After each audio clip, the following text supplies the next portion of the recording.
নমস্কার প্রিয় দর্শক বন্ধু, সামনেই রাজ্যের বিধানসভার ভোট। তাই রাজ্য সরকার রাজ্যে নতুন একটি প্রকল্প চালু করেছে, যেটিকে বলা হয়েছে আমাদের পাড়া আমাদের সমাধান।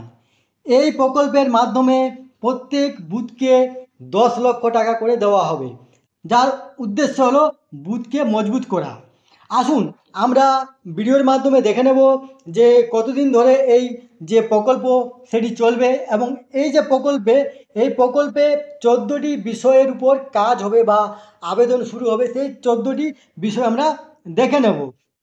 তার আগে আপনারা অবশ্যই আমার চ্যানেলটি সাবস্ক্রাইব করবেন এবং সবার আগে ভিডিও নোটিফিকেশন পাওয়ার জন্য সামনের যে বেল আইকন আছে সেখানে প্রেস করে নোটিফিকেশন অল করে রাখবেন এবং ভিডিও শেষে লাইক কমেন্ট শেয়ার করবেন। দেখুন, এই নিয়ে একটা ব্যানার এসেছে। ভারতে এবারের জন্য পশ্চিমবঙ্গ সরকার এই ধরনের উদ্যোগ চালু করেছে। আমাদের পাড়া আমাদের সমাধান। আপনার মতামত, আপনার প্রয়োজন, আপনার সিদ্ধান্ত। প্রতি বুথের জন্য বরাদ্দ 10 লক্ষ টাকা, 80,000 এরও বেশি বুথের সম্পূর্ণ কভারেজ। আপনিই ঠিক করবেন বুথের জন্য বরাদ্দ অর্থ কিভাবে খরচ হবে। বাংলা জুড়ে 27,000-এরও বেশি ক্যাম্প।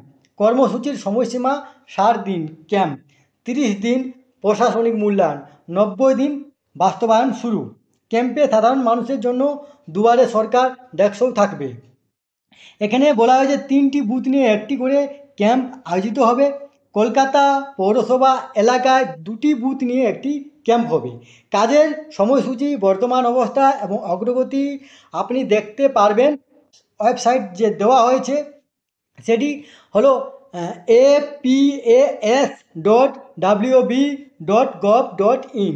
এরপরে রাজ্য হেল্পলাইন নম্বর দেওয়া হয়েছে 1800-345-0117, 03322140152। এরপর আমরা দেখে নেব যে 14টি যে বিষয়ের উপর যে আপনারা আবেদন করতে পারবেন সেগুলি।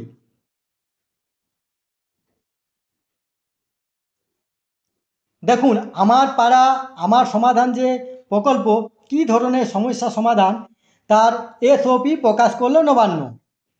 কোন কোন কাজ করা যেতে পারে সেই সম্পর্কে জনমানুষের স্পষ্ট ধারণা আগে থেকেই তৈরি করে দিতে হবে, না হলে মানুষ মনে করতে পারে তাদের সমস্যার সমাধান হলো না। এখানে দেখুন যে তাই আমার পাড়া আমার সমাধান প্রকল্পে কী কী সমস্যার সমাধান হতে পারে সোমবার তার তালিকা প্রকাশ করলো নবান্ন। রাজ্যের পরিকল্পনা দপ্তরের যে এসওপি তৈরি করছে তাতে 14টি বিষয়ে সমস্যা সমাধান পাওয়া যাবে। আমার পাড়া আমার সমাধান শিবিরে এলে শিবির শুরু হবে 2রা আগস্ট, চলবে 3রা নভেম্বর পর্যন্ত। বাদ থাকবে রবিবার, দুর্গা পুজো, কালী পুজো সহ সরকারি ছুটির দিনেও শিবির হবে না। একই সঙ্গে চলবে দুয়ারে সরকার প্রকল্পের কাজও। এইখানে দেখুন যে 14টি বিষয়ের সমাধান বলা হয়েছে।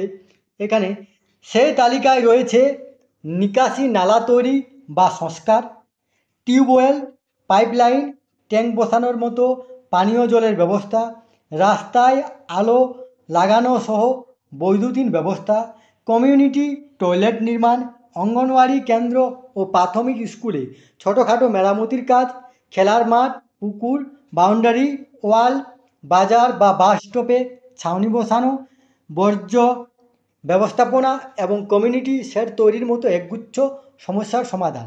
নবান্ন সূত্রে জানানো হয়েছে এটাই স্বয়ংসম্পূর্ণ তালিকা নয়।